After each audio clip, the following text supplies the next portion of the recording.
ರಾಜ್ಯ ರಾಜಕಾರಣ ಕಂಡಂತಹ ಇತ್ತೀಚಿನ ಇದರಲ್ಲಿ ಧೀಮಂತ, ಈ ನಾಡು ಕಂಡ ಅತ್ಯಂತ ಒಂದು ಒಳ್ಳೆಯ ಚೇತನ, ಸೌಮ್ಯ ಸ್ವಭಾವದ ಅಜಾತಶತ್ರು, ವಿಪರೀತ ದೂರದೃಷ್ಟಿ ಇಟ್ಟುಕೊಂಡಿದ್ದಂತಹ ಕನಸುಗಾರ, ಕಲಾಪ್ರೇಮಿ, ಇನ್ನೊಂದು ಕಡೆ ಕ್ರೀಡೆಯ ಬಗ್ಗೆ ಅಪರಿಮಿತವಾದಂತಹ ಆಸಕ್ತಿ, ಈ ಎಲ್ಲವನ್ನು ಒಬ್ಬರೇ ವ್ಯಕ್ತಿ ಮೈಗೂಡಿಸಿಕೊಂಡು ಹೋಗುವುದು ಬಹು ಕಷ್ಟವಾದರೂ ಅದಕ್ಕೆ ಸಾಕ್ಷಿ ಎಂಬಂತೆ ಇದ್ದ ಮಾಜಿ ಮುಖ್ಯಮಂತ್ರಿ ಎಸ್.ಎಂ. ಕೃಷ್ಣ ಇವತ್ತು ತಮ್ಮ ಬದುಕಿನ ಪಯಣವನ್ನು ಮುಗಿಸಿದ್ದಾರೆ. ಸೋಮನಹಳ್ಳಿ ಮಲ್ಲಯ್ಯ ಕೃಷ್ಣ, ಎಸ್.ಎಂ. ಕೃಷ್ಣ ವಯೋಸಹಜ ಸಮಸ್ಯೆಗಳಿಂದಾಗಿ 92 ವರ್ಷದ ವಯಸ್ಸು, ಬೆಂಗಳೂರಿನ ಅವರ ನಿವಾಸದಲ್ಲಿ ಇಂದು ಮುಂಜಾನೆ ಸರಿಸುಮಾರು 1:30-2 ಗಂಟೆಯ ಸಂದರ್ಭದಲ್ಲಿ ಕೊನೆ ಉಸಿರನ್ನು ಎಳೆದಿದ್ದಾರೆ. ಪತ್ನಿ ಪ್ರೇಮ ಮತ್ತು 2 ಪುತ್ರಿಯರನ್ನು, ಅಪಾರ ಬಂಧು ಬಳಗವನ್ನು, ಅಭಿಮಾನಿಗಳನ್ನು ಅಗಲಿದ್ದಾರೆ. ಕನ್ನಡ ನಾಡು ಬಹು ಸಹಜವಾಗಿ ಅಟ್ಲೀಸ್ಟ್ ಅವರನ್ನು ಬಲ್ಲವರು, ಅವರ ಬಗ್ಗೆ ಓದಿದವರು ಅಥವಾ ತಿಳಿದವರು, ಬಿಕಾಸ್ 2004ರಲ್ಲಿ ಕೃಷ್ಣ ಅವರು ಮುಖ್ಯಮಂತ್ರಿಯಾಗಿ ಕೆಳಗಿಳಿದ ನಂತರ 24 ಅಂದರೆ ಹೆಚ್ಚು ಕಡಿಮೆ 20 ವರ್ಷ ಮುಗಿದೋಗಿದೆ. ಹಾಗಾಗಿ ಬಲ್ಲವರೆಲ್ಲ ಶೋಕ ಸಾಗರದಲ್ಲಿದ್ದರೆ ಮಂಡ್ಯ ಜಿಲ್ಲೆಯಲ್ಲಿ ಮಾತ್ರ ಅದು ಬಹಳ ನಿಚ್ಚಳವಾಗಿ ಕಾಣಿಸಿದೆ. ಇನ್ನು ತೀರ್ಥಹಳ್ಳಿಯ ಕುಡುಮಲ್ಲಿಗೆಯಲ್ಲಿ ಮೌನ, ಬಿಕಾಸ್ ಅವರ ಪತ್ನಿ ಪ್ರೇಮ ಅವರ ಊರು. ನಾಳೆ ಎಸ್.ಎಂ. ಕೃಷ್ಣ ಅವರ ಅಂತ್ಯಕ್ರಿಯೆ ಸಕಲ ಸರ್ಕಾರಿ ಗೌರವಗಳೊಂದಿಗೆ ಅವರ ಹುಟ್ಟೂರಾಗಿರುವ ಸೋಮನಹಳ್ಳಿ ಅಂದರೆ ಮದ್ದೂರು ತಾಲೂಕು ಅಲ್ಲಿ ನಡೆಯುತ್ತೆ. ಬೆಳಗ್ಗೆ 8 ಗಂಟೆಗೆ ಅವರ ಪಾರ್ಥಿವ ಶರೀರವನ್ನು ಬೆಂಗಳೂರಿನಿಂದ ಅಲ್ಲಿಗೆ ಕರೆದುಕೊಂಡು ಹೋಗಲಾಗುತ್ತೆ. ಮಾರ್ಗ ಮಧ್ಯೆ ಒಂದಿಷ್ಟು ಕಡೆ ಜನರಿಗೆ ತಮ್ಮ ಗೌರವವನ್ನು ಸಲ್ಲಿಸಲು, ನಮನವನ್ನು ಸಲ್ಲಿಸಲು ಅವಕಾಶವನ್ನು ಮಾಡಿಕೊಡ್ತಾರೆ ಅಂತ ಇದನ್ನೆಲ್ಲ ಆರ್ಗನೈಸ್ ಮಾಡ್ತಿರೋ ಎಲ್ಲ ವರದಿಗಳು ಹೇಳುತ್ತಿದೆ. ರಾಮನಗರ, ಕೆಂಗೇರಿ, ಚನ್ನಪಟ್ಟಣ ಈ ಭಾಗದಲ್ಲಿ ಸಂಜೆ 4 ಗಂಟೆಗೆ ಅವರ ಸಂಪ್ರದಾಯಗಳ ಪ್ರಕಾರದಲ್ಲಿ ಈ ಅಂತ್ಯಕ್ರಿಯೆ ನಡೆಯುತ್ತೆ. ಮುಖ್ಯಮಂತ್ರಿ, ಹಲವಾರು ಸಚಿವರು, ಕೇಂದ್ರ ಮಂತ್ರಿಗಳಾದ ಪ್ರಹ್ಲಾದ್ ಜೋಶಿ, ಕುಮಾರಸ್ವಾಮಿ, ಸ್ವಾಮೀಜಿಗಳು, ಗಣ್ಯರು, ಅಪಾರ ಅಭಿಮಾನಿಗಳೆಲ್ಲ ಅದರಲ್ಲಿ ಭಾಗವಹಿಸ್ತಾರೆ. ಇವತ್ತು ಅದಕ್ಕೆ ಅಗತ್ಯ ತಯಾರಿಗಳನ್ನು ಮಾಡ್ಕೋತಾ ಇದ್ದಾರೆ. ತಯಾರಿಗಳ ನೇತೃತ್ವವನ್ನು ಡಿ.ಸಿ.ಎಂ. ಡಿ.ಕೆ. ಶಿವಕುಮಾರ್ ಅವರು ಪರಿಶೀಲನೆ ಮಾಡಿದ್ದಾರೆ ಎಲ್ಲ ತಯಾರಿಗಳನ್ನು. ನಾಳೆ ಮದ್ದೂರು ಒಂದು ರೀತಿ ಸ್ವಯಂ ಪ್ರೇರಿತವಾಗಿ ಬಂದನ್ನು ಮಾಡುತ್ತೆ ಅಂತ ಹೇಳಿದ್ದಾರೆ. ನಾಡು ಕಂಡ ಅಪ್ರತಿಮ ನಾಯಕ ಎಸ್.ಎಂ. ಕೃಷ್ಣ ನಿಧನ ಹಿನ್ನೆಲೆ ಸದಾಶಿವನಗರದ ನಿವಾಸದಲ್ಲಿ ಅಂತಿಮ ದರ್ಶನಕ್ಕೆ ವ್ಯವಸ್ಥೆಯನ್ನು ಮಾಡಲಾಗಿತ್ತು. ಎಸ್ಎಂಕೆ ಇನ್ನಿಲ್ಲ ಎಂಬ ಸುದ್ದಿ ತಿಳಿತಿದ್ದ ಹಾಗೆ ಸದಾಶಿವನಗರದ ನಿವಾಸಕ್ಕೆ ಗಣ್ಯರು ದೌಡಾಯಿಸಿದರು.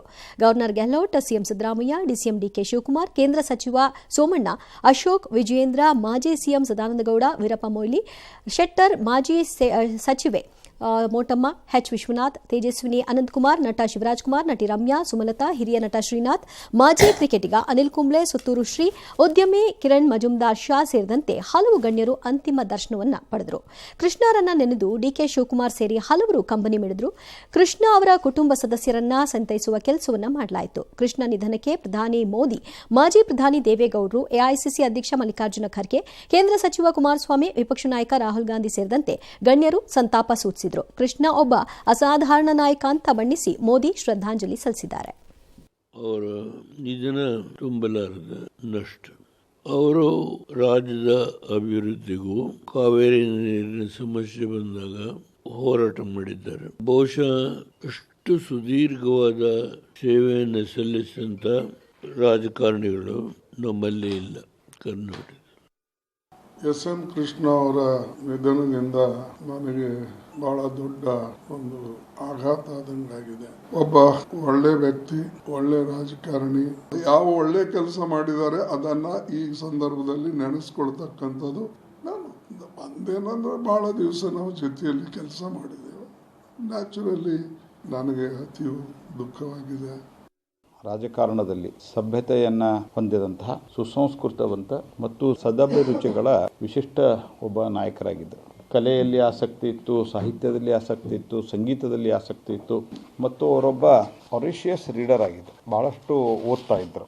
ಶಿಸ್ತಿನ ಒಬ್ಬ ಆಡಳಿತಗಾರ ಮತ್ತು ಉದಾರತೆಯನ್ನು ಹೊಂದಿದ್ದರು. ರಾಜಕಾರಣದಲ್ಲಿ ಸಭ್ಯತೆಯ ಕಾರಣದಿಂದಾಗಿ ಅಕ್ರಾಸ್ ದಿ ಪಾರ್ಟಿ ಒಳ್ಳೆಯ ಸಂಬಂಧವನ್ನು ಇಟ್ಟುಕೊಂಡಿದ್ದರು. ಅವರು ನಾಡಿಗೆ ಸಲ್ಲಿಸಿರ್ತಕ್ಕಂಥ ಸೇವೆ ನಾವ್ಯಾರು ಮರಲಿಕ್ಕೆ ಸಾಧ್ಯ ಆಗದೆ ಇರತಕ್ಕಂಥ ಒಂದು ಅವರ ಕೊಡುಗೆ ಇತ್ತೀಚಿನ ರಾಜಕಾರಣಿಗಳಿಗೆ ಸ್ಫೂರ್ತಿ ಮತ್ತು ಮಾರ್ಗದರ್ಶನವನ್ನು ಕೊಡ್ತಕ್ಕಂಥ ಒಂದು ರಾಜಕೀಯದ ಬದುಕು.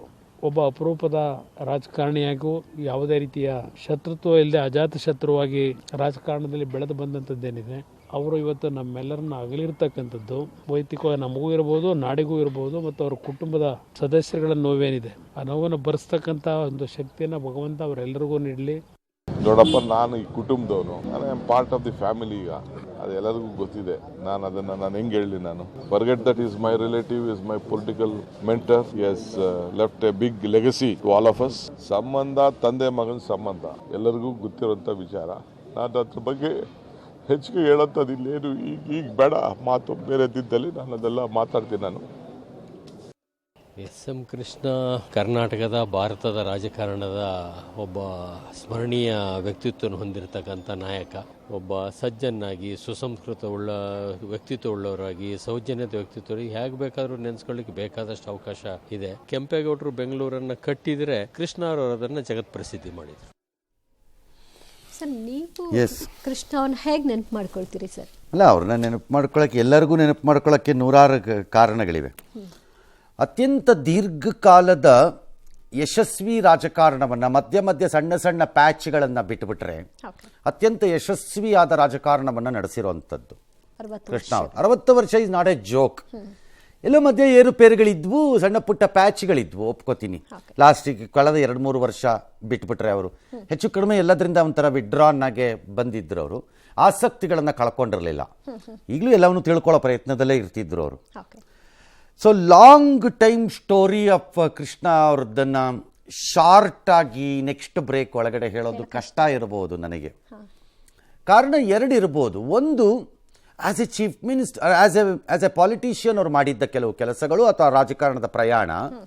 2ನೇದು, ಅಂದರೆ ನನ್ನ ಪೀಳಿಗೆಯ ಪತ್ರಿಕೋದ್ಯಮದ ಪತ್ರಕರ್ತರ ಪೈಕಿ ನನಗೊಂದು ಸ್ವಲ್ಪ ಹೆಚ್ಚು ಆಪ್ಯಾಯಮಾನವಾಗಿ ಕಾಣಿಸಿದ್ದಂತಹ ರಾಜಕಾರಣಿ. 2ನೇದು, ಸಾಮಾನ್ಯವಾಗಿ ಇವತ್ತಿನ ರಾಜಕಾರಣಿಗಳ ಭಾಷೆ, ನಡವಳಿಕೆ, ದುರಾಸೆ, ವಿಪರೀತ ಸ್ವಾರ್ಥಗಳು ಇವೆಲ್ಲ ನೋಡ್ತಿದ್ದಾಗ Krishna really looks he was not fit to be a politician ಅನ್ಸ್ಬಿಡುತ್ತೆ ಒಂದೊಂದು ಸರ್ತಿ ನನಗೆ. 2ನೇದು, ಅವರಿಂದ ಕಲಿಯಬಹುದಾಗಿದ್ದು, ಬೇಕಾಗಿದ್ದವರಿಗೆ ಬಹುಮುಖ್ಯವಾಗಿ ದಿ ಎಟಿಕೆಸಿ, ಆ ಸಜ್ಜನಿಕೆ ಮತ್ತು ವ್ಯಕ್ತಿಗಳ ನಡುವೆ ಹೇಗೆ ಆ ವ್ಯವಹಾರವನ್ನು, ಸಂಬಂಧವನ್ನು ಉಳಿಸಿಕೊಳ್ಳಬೇಕು ಮತ್ತು ಭಾಷೆಯ ಮೇಲಿನ ಹಿಡಿತ ಹೇಗಿರಬೇಕು, ಅದು ಇಂಗ್ಲೀಷ್ ಆಗಿರ್ಬೋದು, ಕನ್ನಡ ಆಗಿರ್ಬೋದು, ಮತ್ತು ಒಬ್ಬ ವ್ಯಕ್ತಿಯನ್ನು ಹೇಗೆ ನಡೆಸಿಕೊಳ್ಳಬೇಕು ವಯಸ್ಸಿನ ಆಧಾರದಲ್ಲಿ ಅನ್ನೋದು ಬಹಳ ಅದ್ಭುತವಾದ ಲೆಸನ್ನು ಕೃಷ್ಣ ಅವರಿಂದ ಯಾರೇ ಕಲಿಯಬೇಕಾದರೂ ಕಲಿಯಬಹುದು. That was the shakti S M ಕೃಷ್ಣಾಗ. ಅದು ಮಾತ್ರ ಆ ವಿಚಾರದಲ್ಲಿ ಕೋಪ ಕಡಿಮೆ, ಕೋಪ ಬರ್ತಿರ್ಲಿಲ್ಲ ಅಂತಲ್ಲ, ಕಡಿಮೆ. ಅದನ್ನು ಪ್ರಕಟ ಮಾಡೋ ರೀತಿಗಳಿರಲಿಲ್ಲ ಅವರಿಗೆ. ಈಗಿನ ಥರ ಯಾರು ಕೂಗಾಡೋದೆಲ್ಲ ಇರಲಿಲ್ಲ ಅವರಿಗೆ, ಪ್ರಕಟ ಮಾಡ್ತಿರ್ಲಿಲ್ಲ. ಅದನ್ನು ತುಂಬ ವಿಪರೀತವಾಗಿ ಏನಾರು ಆ ಥರ ಆಗಿಬಿಟ್ರೆ, ಓ ಐ ಸಿ, ಓಕೆ, ರೈಟ್, ನೋಡೋಣ, ಸರಿ ಬಿಡಿ ಅಂದ್ಬಿಟ್ಟು ಪಾಸ್ ಆಗಿಬಿಡ್ತಾರೆ ಅಷ್ಟೇ. ಹಾಗಾಗಿ ಅದನ್ನು ಸುಲಭವಾಗಿ ವರ್ಣನೆ ಮಾಡಿದ್ರೆ ನನಗೊಂದು ಸ್ವಲ್ಪ ಹೆಚ್ಚಿನ ಸಾಮೀಪ್ಯ ಫಾರ್ ವೇರಿಯಸ್ ಡಿಫರೆಂಟ್ ರೀಸನ್ಸಿಂದ ಬಂತು. ಆ್ಯಂಡ್ ನಾನು ಅದರ ಲಾಭವನ್ನು ಪಡ್ಕೊಂಡೆ ಇನ್ ಟರ್ಮ್ಸ್ ಆಫ್ ಅಕಲಿಕೆಯಲ್ಲಿ ಅದನ್ನು. That was in amazing. ನನಗೆ ಅಮೇಝಿಂಗ್ ಅದು, ಯಾಕಂದರೆ ನಾನು ಅವರ ವಯಸ್ಸಿನವರಲ್ಲ, ನಾನು ಅವ್ರ ಊರಿನವರು ಅಲ್ಲ. ಆಲ್ ರೈಟ್, ಇವತ್ತಿನ ರಾಜಕಾರಣದಲ್ಲಿ ಎಲ್ಲವೂ ಆ ರೀತಿ ನಡೆಯುತ್ತೇನೋಪ್ಪ ಅನ್ನೋದೇ, ಆದರೆ ಜಾತಿಯೂ ಅಲ್ಲ. ಆದರೂ ಅವರು ನಮ್ಮಲ್ಲಿ ಕೆಲವರುಗಳನ್ನು ಸ್ವೀಕಾರ ಮಾಡಿದ ರೀತಿ, ಅದು it was an amazing. He had ears to listen. ಇವತ್ತಿನ ಬಹುತೇಕ ರಾಜಕಾರಣಿಗಳಿಗೆ ಕಿವಿ ಮುಚ್ಚೋಗಿರುತ್ತೆ, ಎಕ್ಸೆಪ್ಟ್ ಒಡ್ಡೋಲಗದಲ್ಲಿ ಇರುವಂತಹ ಬಂಟರು ಬಾರಿಸುವ ಗಂಟೆಯನ್ನು ಬಿಟ್ಟು. ಅದು ಒಂದೇ ಅವ್ರು ಕೇಳೋದು, ಇನ್ನೇನು ಕೇಳಲ್ಲ ಅವ್ರಿಗೆ. ಕೃಷ್ಣಾಂಗಗಳ ಈಸ್ ಇಯರ್ಸ್ ಕಿವಿಗಳು ತೆಕ್ಕೊಳ್ತಿತ್ತು, ಕೇಳಿಸ್ಕೊತಿದ್ರು ಲಾಜಿಕ್ಕನ್ನು. ಮಾಡೋದು ಬಿಡೋದು ಬೇರೆ ವಿಚಾರ. ಕನ್ಸಲ್ಟೇಟಿವ್ ಪ್ರಾಸೆಸ್ಸು ವೆರೈಟಿಯಲ್ಲಿತ್ತು ಅವ್ರಿಗೆ. ಹಾಗಾಗಿ ಅವ್ರಿಗೆ ವಿಪರೀತವಾದ ಸಾಧ್ಯತೆ. ಹಿ lived A very good life ನನ್ನ ಪ್ರಕಾರದಲ್ಲಿ. ನನ್ನ ಪ್ರಕಾರದಲ್ಲಿ ಸಂಬಡಿ ಶುಡ್ ಎನ್ವಿ, ಯಾರೇ ಆಗಲಿ ಕರುಬಬೇಕು, ಅಷ್ಟು ಅದ್ಭುತವಾದ ಜೀವನವನ್ನು ಕಳೆದಿದ್ದಾರೆ. ಹುಟ್ಟಿನಿಂದಲೂ there are many people who ಇಷ್ಟು ಸೇ ಯಾವಾಗಲೂ ಹೇಳೋರು born with a silver spoon Krishna ಅಂತ. True to a certain extent, ಹೌದು, ಬಾರ್ನ್ ವಿತ್ ಎ ಸಿಲ್ವರ್ ಸ್ಪೂನೇ, ಅದರಲ್ಲಿ ಅನುಮಾನ ಇಲ್ಲ. ಆ ಕಾಲಕ್ಕೆ ಅಮೆರಿಕ ಎಲ್ಲಿದೆ ಅನ್ನೋದನ್ನ ಮ್ಯಾಪಲ್ಲಿ ಕಂಡುಹಿಡಿಯೋ ಟೈಮಲ್ಲಿ ಅವ್ರು ಅಲ್ಲಿ ಓದಕ್ಕೆ ಹೋಗ್ತಾ ಇದ್ರು ಅಂದರೆ ಹಿ ವಾಸ್ ನೋ ಡೌಟ್ ಅದರಲ್ಲಿ. So good life he led ಅಂತ ನನ್ನ ಪ್ರಕಾರದಲ್ಲಿ, ಭಾಳ ಅಮೇಝಿಂಗ್ ಲೈಫ್. ಆ್ಯಂಡ್ ಅವರ ಎಜುಕೇಷನ್ನು ಅದ್ಭುತವಾದಂತಹ ಕಾಂಬಿನೇಷನಲ್ಲಿ ಸಿಕ್ತು ಅವ್ರಿಗೆ ಎಜುಕೇಷನ್. ಒಂದು ಕಡೆ ರಾಮಕೃಷ್ಣ ಆಶ್ರಮದಂತಹ ಸಂಸ್ಕೃತಿಯನ್ನು ಎಂದೆಂದಿಗೂ ಮರೆಯೋಕ್ಕಾಗದೇ ಇರೋ ರೀತಿಯ, ಅಚ್ಚು ಹೊಡೆಯೋ ರೀತಿಯ ಸಂಸ್ಥೆಯಲ್ಲಿ ಪ್ರಾಥಮಿಕ ಶಿಕ್ಷಣಗಳು, ಕಾಲಾನಂತರದಲ್ಲಿ ಆ ವೆಸ್ಟರ್ನ್ ಎಜುಕೇಷನ್ ಅಂದರೆ ಪಾಶ್ಚಿಮಾತ್ಯ ರಾಷ್ಟ್ರಗಳ ದೃಷ್ಟಿಕೋನ ಬೆಳೆಸ್ಕೊಳ್ಳೋಕ್ಕೆ ಪಾಶ್ಚಿಮಾತ್ಯ ದೇಶಗಳಲ್ಲಿ ಲೈಕ್ ಅಮೆರಿಕ ಈ ದೇಶದಲ್ಲೂ ಅವರ ಆ ಶಿಕ್ಷಣ ಮತ್ತು ಪ್ರವಾಸ ಈ ಎರಡೂ ಅವರನ್ನು ಭಾಳ ಎ ವೆರಿ ಡಿಫ್ರೆಂಟ್ ಪಾಲಿಟಿಷಿಯನ್ ಆಗಿ ರೂಪುಗೊಳಿಸಿತ್ತು. ಬಹಳ ಜನ ಹೇಳ್ತಾರೆ ಕೃಷ್ಣಗೆ dress sense was great, brilliant dress sense. True, absolutely brilliant dress sense ಇತ್ತು ಅವ್ರಿಗೆ. ಭಾಳ ಆರಂಭದ ದಿನಗಳಲ್ಲಿ ತನ್ನ ಡ್ರೆಸ್ಸನ್ನು ತಾನೇ ಡಿಸೈನ್ ಮಾಡ್ಕೋತಿದ್ರು. He is to design his own dresses. ಭಾಳ ಜನ ನನಗಿನ್ನು ಕೇಳಿದ್ದಾರೆ, have you ever seen Krishna's wardrobe ಅಂತ, ನೀವು ಕೃಷ್ಣ ಅವ್ರ ವಾರ್ಡ್ರೋಬ್ ನೋಡಿದ್ದೀರಾ ಅಂತ. ಈ ಎರಡು ಟ್ರಮಂಡಸ್ ಕಲೆಕ್ಷನ್ ಆ್ಯಂಡ್ ಪ್ಯಾಷನೇಟ್, ಆ ವಿಚಾರದಲ್ಲಿ ತುಂಬ ಆಸಕ್ತಿ ಇತ್ತು ಅವ್ರಿಗೆ. ಬಟ್ಟೆ ಅದನ್ನೇ ಎಂಜಾಯ್ ಮಾಡೋರು. ಹಾಗೆಂದ ಮಾತ್ರಕ್ಕೆ ಬರೀ ಡ್ರೆಸ್ ಅಷ್ಟೇ ಅಲ್ಲ ಅವರ ಲೈಫಲ್ಲಿ. ಹಿ ವಾಸ್ ಎ ಫುಡ್ಡಿ ಆ್ಯಕ್ಚುಲಿ. ತಿನ್ನೋ ವಿಚಾರದಲ್ಲಿ ಭಾಳ ಆಸಕ್ತಿಗಳಿತ್ತು ಅವ್ರಿಗೆ, ಕೆಲವು ವಿಚಾರಗಳಲ್ಲೆಲ್ಲ. ಫುಡ್ಡಿ ಅವರು ಬೇಸಿಕಲಿ ಒಂದು ಫುಡ್ಡಿನೇ ಅದು ನನ್ನ ಪ್ರಕಾರ. ಹಂಗೆ ಅನ್ಸತ್ತಷ್ಟೇ. He was a foodie. ಈ ಹೊಸ ಸಿಸ್ಟಮ್ಮು ಬೆಂಗಳೂರಿನಲ್ಲಿ ಮುಖ್ಯಮಂತ್ರಿ ವಿದ್ಯಾರ್ಥಿ ಭವನ್ಗೆ ಹೋದ್ರಂತೆ, ಅಲ್ಲೋದ್ರಂತೆ, ಇದೆಲ್ಲ ಟಿಪಿಕಲ್ ಆಫ್ ಹಿಸ್ ಬಿಹೇವಿಯರ್ಸ್ ಅವ್ರದ್ದು, ಕೃಷ್ಣ ಅವ್ರಿಗಿತ್ತದು. ಹಾಗಾಗಿ ವಾಸ್ ಎ ಫುಡ್ಡಿ. ನೆಕ್ಸ್ಟು ಭಾಳ ವಿಚಿತ್ರವಾದ ಕಾಂಬಿನೇಷನಲ್ಲಿ ಅವ್ರಿಗೆ ಬಂದಿದ್ದು. ಅದಕ್ಕೆ ನಾನು ಹೇಳಿದ್ದು ಹಿ ಲಿವ್ಡ್ ಎ ಫುಲ್ ಲೈಫ್ ಅಂತ.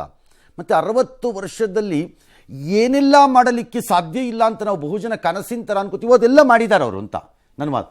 ಹುಟ್ಟೋವಾಗ ಹಾಗೆ, ಓದು ಹಾಗೆ, ಪಾಶ್ಚಿಮಾತ್ಯದ ಎಕ್ಸ್ಪೋಜರ್, ದೇಶಗಳದ್ದು ಎಕ್ಸ್ಪೋಜರ್ ಹಾಗೆ, ಅದರಿಂದ ಬಂದಂತಹ ಔಟ್ಲುಕ್ ಏನಿದೆ ಅಂತ ದೃಷ್ಟಿಕೋನ ಏನಿದೆ ಅದು, ಮತ್ತು ಭಾಷೆ ಮೇಲೆ ಕಂಟ್ರೋಲು, ಆಮೇಲೆ dress sense, foodie, then sports, ಕ್ರೀಡೆ. Obviously he was a great tennis lover.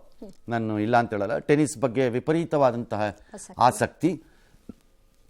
ದೀರ್ಘಕಾಲ ನಮಗೆಲ್ಲ ನೆನಪಿರೋ ಅಷ್ಟು ಕಾಲನೂ ಅಮೆರಿಕಾ ಓಪನ್ನು ಮತ್ತು ವಿಂಬಲ್ಡನ್ನ ನೋಡೋಕ್ಕೆ ಹೋಗೋರು. ಅದನ್ನು ಕೆಲವರು ಜೋಕು ಮಾಡೋರು, ಹೊರಟು ಬಿಡ್ತಾರೆ ಸಾಹೇಬ ಈಗ ಅಂತ. ಬಟ್ ಅದಕ್ಕೆಲ್ಲ ಅವ್ರು ತಲೆ ಕೆಡಿಸಿದ್ರು. ಈ is to go, is to enjoy that. ಕರ್ನಾಟಕದಲ್ಲೂ KCLTಯಲ್ಲಿದ್ದರು. ಆಮೇಲೆ ಇಲ್ಲೂ ಒಂದು ATP ರ್ಯಾಂಕಿಂಗ್ ಟೂರ್ನಮೆಂಟ್ನೆಲ್ಲ ನಡೆಸಿದ್ರು. ಅದು ಯಾರ್ಯಾರನ್ನೋ ಕರೆಸಿ, ದೊಡ್ಡ ದೊಡ್ಡ ಪ್ಲೇಯರ್ಗಳನ್ನೆಲ್ಲ ಕರೆಸಿ ಎಲ್ಲ ಮಾಡಿದರು. ಸೊ ಕ್ರೀಡೆ ಒಂದು ರೀತಿಯಲ್ಲಿ ಅವರಿಗೆ ಅಚ್ಚುಮೆಚ್ಚು. ಇನ್ನು ಬಹುಶಃ ನನಗೋ ಅವ್ರಿಗೋ ಒಂದು ಸಣ್ಣ ಪುಟ್ಟ ಆ ಸಂಬಂಧ, ಆಪ್ಯಾಯಮಾನತೆ ಬರೋದಕ್ಕೆ ಕಾರಣ ಇರ್ಬೋದು ಸಂಗೀತ. ಕರ್ನಾಟಕ ಕ್ಲಾಸಿಕಲ್ ಸಂಗೀತ, ಶಾಸ್ತ್ರೀಯ ಸಂಗೀತದ ಬಗ್ಗೆ ವಿಪರೀತವಾದಂತಹ ಆಸಕ್ತಿ ಮತ್ತು ಅದನ್ನು ಕೇಳುವ ತಾಳ್ಮೆ ಇತ್ತು, ಅದನ್ನು ಆನಂದಿಸುವಂತಹ ಮನಸ್ಸಿತ್ತು. ಹಾಂ, ಸುಮ್ಮನೆ ಶೋಕಿ ಕೂತ್ಕೊಳ್ಳೋದಲ್ಲ ಫ್ರಂಟ್ ಬೆಂಚಲ್ಲಿ. He is to enjoy it.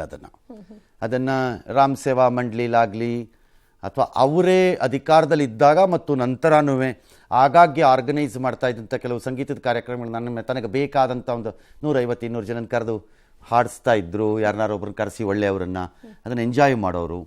ಅವರಿಗೆ ವಿಪರೀತವಾದ ಸಂಗೀತದ ಆಸಕ್ತಿ ಇತ್ತು. ಹಾಗೆ ನೋಡಿದ್ರೆ ನಾನು ಭಾಳ ಸರಿ ಅವ್ರನ್ನ ಕೇಳಿದ್ದೆ, how did you not get influence from pop ಮ್ಯೂಸಿಕಲ್ಲಿ ಯಾಕೆ ಆಗಲಿಲ್ಲ ಡೆಸ್ಪೈಟ್ ಅಮೇರಿಕಾ ಅಂತ. ಐ ಡೋಂಟ್ ನೋ ರಂಗ, ನನಗದು ಯಾಕೆ ಅಂತ ಗೊತ್ತಿಲ್ಲ. ನನಗೆ ಈ ಕಡೆಯ ಒಲವೇ ಹೆಚ್ಚಾಯ್ತಿದ್ದು, ನಾಟ್ ದಟ್ ಅದನ್ನು ಹೇಟ್ ಮಾಡ್ತಿದ್ರು ಅಂತಲ್ಲ. ಹಾಗಾಗಿ ಸಂಗೀತನೂ ಇತ್ತು. ಈ ಸಂಗೀತ ಇತ್ತು ಅಷ್ಟೇನಾ ಸಾಕ ಅನ್ನೋದಿದ್ರೆ ಕಲೆ ಇತ್ತು. ಹಿ was not A painter or anything, but ಚಿತ್ರಕಲಾ ಪರಿಷತ್ಗೆ ಅಧ್ಯಕ್ಷರಾಗಿದ್ದರು. ಕಲೆ ಬಗ್ಗೆ ವಿಪರೀತವಾದ ಗೌರವ ಇತ್ತು, ವಿಪರೀತವಾದ ಆಸಕ್ತಿಗಳಿತ್ತು. ಹಿ ಕುಡ್ ಅಪ್ರಿಷಿಯೇಟ್ ಗುಡ್ ಪೇಂಟಿಂಗನ್ನು, ಹೀಗಿತ್ತು. ಹಾಗಾಗಿ ಎಲ್ಲ ರೀತಿಯಲ್ಲಿ ನೋಡಿಕೊಂಡು ಬಂದರು. ಓದು, ನಂತರ ಅದು ರಾಜಕೀಯ, ನಂತರ ರಾಜಕೀಯದಲ್ಲಿ ಬಂದ ಅಧಿಕಾರಗಳಲ್ಲಿ ನೋಡಿ, MLA ಆಗಿ ಎಲೆಕ್ಟ್ ಆಗೋ ವ್ಯಕ್ತಿ ನಾಳೆ MP ಆಗ್ತಾರೆ, ಲೋಕಸಭೆಗೂ ಹೋಗ್ತಾರೆ, ರಾಜ್ಯಸಭೆಗೂ ಹೋಗ್ತಾರೆ, ಅಸೆಂಬ್ಲಿಗೆ ಬರ್ತಾರೆ, ಕೇಂದ್ರದಲ್ಲಿ ಮಂತ್ರಿ ಆಗ್ತಾರೆ, ರಾಜ್ಯದಲ್ಲಿ ಬಂದು ಸ್ಪೀಕರ್ ಆಗ್ತಾರೆ, ಸ್ಪೀಕರ್ ಅಲ್ಲಿ ಆದಮೇಲೆ ಮಂತ್ರಿನೂ ಆಗ್ತಾರೆ, ಮಂತ್ರಿ ಆದಮೇಲೆ DCM ಆಗ್ತಾರೆ, DCM ಆದಮೇಲೆ CM ಆಗ್ತಾರೆ, ಆಮೇಲೆ ಮತ್ತೆ ಕೇಂದ್ರದಲ್ಲಿ ಎಕ್ಸ್ಟರ್ನಲ್ ಅಫೇರ್ಸ್ ಮಿನಿಸ್ಟ್ರೂ ಆಗ್ತಾರೆ, ಮಧ್ಯದಲ್ಲಿ ಗವರ್ನರೂ ಆಗ್ತಾರೆ. ಅಮೇಝಿಂಗ್ ಅದ. ಆ ಜರ್ನಿ. ಅಲ್ಲಿ ಇನ್ನೇನು ಪೋಸ್ಟೇ ಇಲ್ಲ ಬಾಕಿ except prime minister post or president of India. ಹೌದು, ಪ್ರಧಾನಿ. ಅದು ಅಷ್ಟೇ. ಎಲ್ಲವನ್ನೂ ಸರ್ ಎಲ್ಲವನ್ನ ಪಡೆದಿದ್ದು, ಊಟ, ಡ್ರೆಸ್ಸು, ಸಂಗೀತ, ಕಲೆ, ಆಟ ಓಟ, ಕ್ರೀಡೆ, ಈ ರೀತಿ ಎಲ್ಲವನ್ನ ಒಬ್ಬ ವ್ಯಕ್ತಿ ಹೇಗೆ ಹೌ ಕುಡ್ ಈ manage it and imbibe it ಅನ್ನೋದು ನನಗೆ ಅಮೇಝಿಂಗ್ ಸ್ಟೋರಿ ಆಫ್ ಕೃಷ್ಣ. ಇವತ್ತಿನ ರಾಜಕಾರಣದಲ್ಲಿ ಬಹಳ ಕಡಿಮೆ ಇದು. ಇವತ್ತಿನ ರಾಜಕಾರಣದಲ್ಲಿ ಸದಾಕಾಲ ಅವರ ಚಿಂತೆ ಏನು ಅನ್ನೋದು ನನಗೂ ಗೊತ್ತು, ಎಲ್ಲರಿಗೂ ಗೊತ್ತು. ಅವರ ಆಸಕ್ತಿಗಳು ಏನು ಅನ್ನೋದು ನಮಗೂ ಗೊತ್ತು, ನಿಮಗೂ ಗೊತ್ತು. ಇದು ವಿಚಿತ್ರ. ಈ ರೀತಿಯ ಸಣ್ಣ ಕಲ್ಚರು, ಈ ಥರದ್ದೆಲ್ಲ ಆಸಕ್ತಿಗಳನ್ನ ನಾವು ನೋಡಿದ್ದು ಹೆಗ್ಗಡೆ ಅವರಲ್ಲಿ. ಅದನ್ನು ಬಿಟ್ಟರೆ ಅದಕ್ಕಿಂತ ಜಾಸ್ತಿ ಇದು ನನ್ನ ಪ್ರಕಾರ. ಹೆಗ್ಗಡೆ ಅವ್ರಿಗೂ ಇಷ್ಟು ವೆರೈಟಿ ಇರಲಿಲ್ಲ ಅನ್ಸತ್ತೆ. ಇವರ ವೆರೈಟಿ ವಾಸ್ ಟೂ ಮಚ್, ತುಂಬ ಜಾಸ್ತಿ ಅಂತಲೇ ಅನಿಸ್ತಿತ್ತು ನನಗೆ. ಭಾಳ ಸರಿ ನಾವು ಆ ಸಂಗೀತವನ್ನು ಎಂಜಾಯ್ ಮಾಡಿರೋದಿದೆ.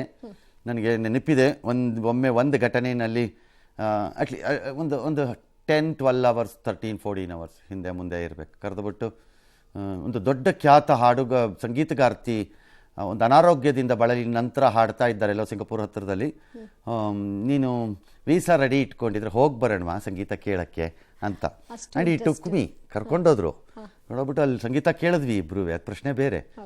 ಅಂದರೆ ಅವ್ರಿಗೆ ಹಿ ಹ್ಯಾಡ್ ದಟ್ ನ್ಯಾಕ್, ಅವ್ರಿಗೆ ಅದು ಗೊತ್ತಿತ್ತು. ಅವ್ರಿಗೆ ವಿಪರೀತವಾದ ವ್ಯಕ್ತಿಗಳ ವಿಚಾರದಲ್ಲಿ ಗೌರವ, ಇದೆಲ್ಲವನ್ನು ಮೈಗೂಡಿಸಿಕೊಂಡಂತಹ Krishna was always an inspiration.